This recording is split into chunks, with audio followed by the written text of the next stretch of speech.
Костер горел, полыхал в ночи, как маяк для путников, уставших брести на ощупь в темноте, спотыкаясь обо все, что им встречалось. И вот оно, блаженное тепло, свет и отдохновение.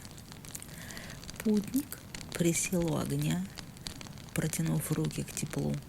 По телу побежали мурашки, своими колкими импульсами оповещая все клеточки организма о приятном согревании.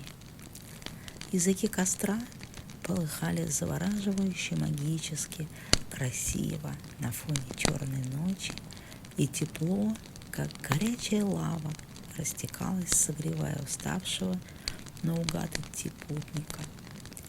Согревшись и вдоволь налюбовавшись танцем языков пламени, путник свернулся калачиком возле костра и под тихие, как песня, звуки потрескивания стал засыпать. Тепло входило в его замерзшее и уставшее тело неземной негой благости и нежно принимая в свои объятия. Это было так естественно, принимать в себя это тепло и так просто согреваться, что путнику даже не пришлось об этом задумываться.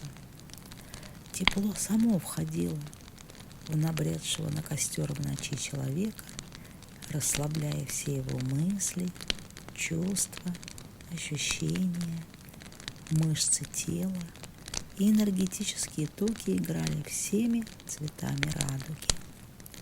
Тепло проникало в его обоняние, осязание, слух. Он даже на вкус его почувствовал, как оно сладостно приятно. Глаза видели свет в ночи, и все существо путника слилось с теплом огня, греющего любого, кто подходил к нему. Уснув, путник приснил себе сон, где он почему-то решил померзнуть и побродить в поисках тепла. Он с удивлением смотрел, как ухитрился быть замерзшим и потерявшимся, оставаясь при этом самим теплом и не двинувшимся с места. Он расплылся улыбкой костра в ночи, дыша любовью к себе, путнику. Внезапно и совершенно просто само тепло ощутило, что и оно любимо. Да так, что костер взорвался бесконечными искрами огня, горевшего в ночи. Путник моргнул и проснулся.